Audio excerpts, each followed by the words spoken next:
31 जनवरी सन 2022 को शुभ मुहूर्त निकाला गया बारात आने के लिए। 24 घंटे सिर्फ बचे थे लड़की को शादी करने के लिए। 24 घंटे पहले ही लड़की के पेट में जोरदार का दर्द होने लगता है और उसको जाकर के एक अस्पताल में भर्ती कराया जाता है। अस्पताल में भर्ती कराने के बाद एक नर्स बाहर निकलती है और कहती है कि आपको बेटी को लड़का हुआ है। जब ये बात सब लोगों को पता चलती है तो सोशल मीडिया वाले भी आकर भीड़ इकट्ठा हो जाती है और घर वालों से पूछताछ करने लगते हैं कि आखिर ये सब कैसे हो गया। 24 घंटे बाद बारात आने वाली है और आपके बेटी के बेटा पैदा हो गया है। ये सब क्या मामला है, ये क्या हादसा है, ये क्या किस्सा है। नमस्कार, आदाब, सत श्री अकाल। ये जो सच्ची घटना मैं आपको सुनाने जा रहा हूँ, ये छत्तीसगढ़ प्रदेश के कोंडा गांव जिले में एक गांव है बास्कोट। ये सच्ची घटना वहां की है। बास्कोट में रविवार का दिन था। शादी के लिए सभी लोग जोर जोर की तैयारियां कर रहे थे। लड़की के लिए हल्दी की रस्म निभाई जा रही थी। लड़की चुपचाप कुर्सी पर बैठी आनंद ले रही थी। तभी अचानक उसके पेट में दर्द होने लगा। जब दर्द होने लगा तो उसने तत्काल बताया कि मेरे पेट में दर्द होने लगा। तो वहाँ पर बहुत सारे मेहमान थे। कुछ लोग आ रहे थे, कुछ आ चुके थे। गांव की कुछ औरतें भी वहाँ उपस्थित थी। जब ये दर्द की बात सब लोगों ने सुनी तो लोगों ने बताया कि इनो खा लो। कोई कहता जलजीरा ले आओ, कोई कहता दवा ले आओ। ये सब कहते कहते लड़की के पेट में बहुत तेज का दर्द होने लगता है। ये दर्द इतनी तेज होने लगता है कि लड़की जोर जोर से चिल्लाने लगती है। मोहल्ले में भी आवाज जाती है तो पड़ोसी भी कुछ वहां पर इकट्ठा हो जाते हैं।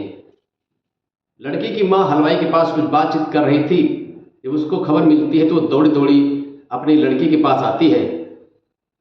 उसकी हालत देखती है तो तत्काल कहती है कि इसको अस्पताल ले चलो, यहाँ कुछ नहीं बनने वाला है। तुरंत एक गाड़ी मंगवाई जाती है और लड़की को गाड़ी में बिठाकर अस्पताल की ओर रवाना हो जाते हैं। कुछ ही दूर पर अस्पताल था बास्कोट में। अस्पताल में जाते ही डॉक्टर ने उसको तुरंत भर्ती कर लिया। अम्मा वहां पर इंतजार कर रही है। इधर घर वाले अपनी जोर शोर की तैयारी में लगे हुए हैं। अगले 31 जनवरी को बारात आनी है। लड़की यहाँ पर भर्ती हो गई है, लेकिन किसी को कोई चिंता की बात नहीं। सभी लोग अपने अपने काम में व्यस्त हैं। हलवाई अपनी मिठाई बनाने में तैयार है। कहीं रसगुल्ला बना रहा है, कहीं लड्डू बन रहे हैं, कहीं पूड़ियाँ बन रही हैं। इधर टेंट वाले अपनी टेंट लगाने में व्यस्त हैं, लाइट वाले अपनी लाइट लगाने में व्यस्त हैं। उधर लड़की अस्पताल में भर्ती, उसका इलाज चल रहा है। दहेज का सारा सामान इकट्ठा हो चुका है, जो भी दहेज में देना था। बस केवल बारात आने का इंतजार था। सब कुछ तैयारियां हो चुकी थी।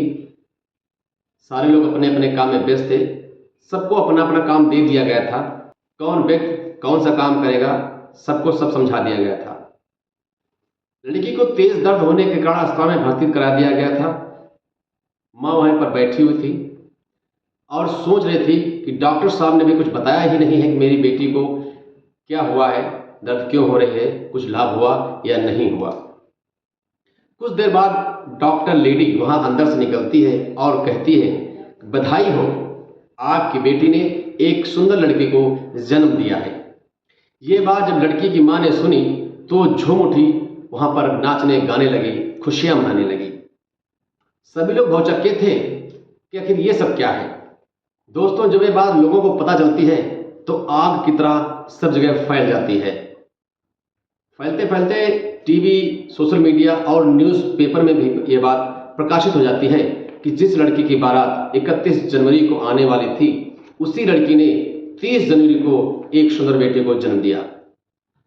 जब ये बात लोगों को पता चलती है तो सारे न्यूज़ चैनल वाले वहां पर आ जाते हैं और लड़की की माँ से और पिता से पूछताछ करने लगते हैं कि ये सब कैसे हो गया, इसका माजरा क्या है, इसकी पूरी सच्चाई बताइए हमें।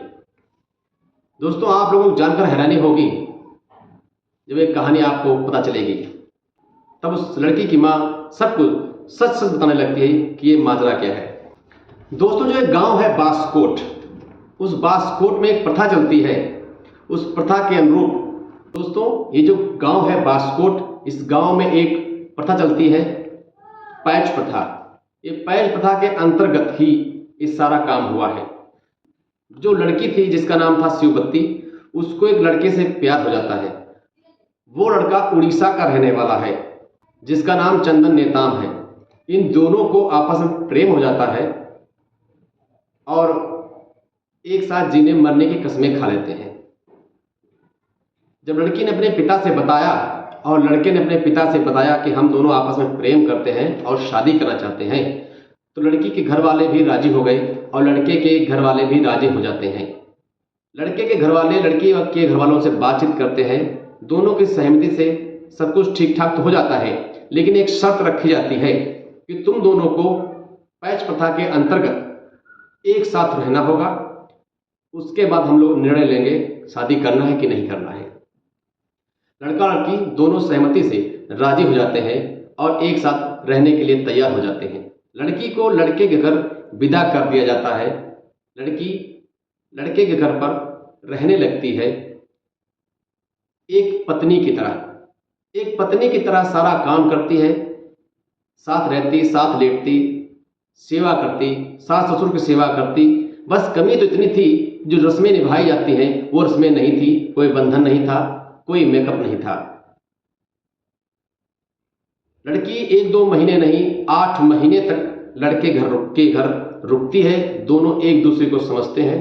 दोस्तों, ये इसलिए निभाया जाता है ये प्रथा कि लड़का और लड़की आपस में एक दूसरे को समझ सकें, सास ससुर को समझ सकें कि आने वाले भविष्य में कि कोई इसके बाद तकलीफ और दिक्कत न हो। 8 महीने गुजरने के बाद लड़की को वापस मायके भेज दिया जाता है और शादी के लिए पंडित जी को बुलाकर मुहूर्त निकलवाते हैं। मुहूर्त निकलता है 31 जनवरी सन 2022। सन 2022 का मुहूर्त निकलता है और उसका सब लोग इंतजार करने लगते हैं। 30 जनवरी को हल्दी की रस्म निभाई जा रही थी। लड़की को हल्दी लगाई जा रही थी। हलवाई अपना खाना बनाने में व्यस्त थे। टेंट वाले अपने टेंट लगा रहे थे। सबको अपना अपना काम दे दिया गया था। तभी लड़की को अचानक दर्द होती है और उसको अस्पताल ले जाया जाता है। अस्पताल जाने के बाद उसने एक सुंदर लड़के को जन्म दिया। जब मायके वालों ने ससुराल को फोन किया कि आपकी बहू ने लड़के को जन्म दिया है, तो 30 जनवरी को ही कई सारे लोग लड़की के वहां आ जाते हैं और धूमधाम से नाचने, गाने और मिठाई एक दूसरे को खिलाने लगते हैं। उसके बाद 31 जनवरी को बारात आती है। लड़का लड़की की शादी हो जाती है। शादी होने के बाद लड़की अपने ससुराल चली जाती है। मिलते हैं अगली कहानी में, तब तक के लिए नमस्कार, धन्यवाद।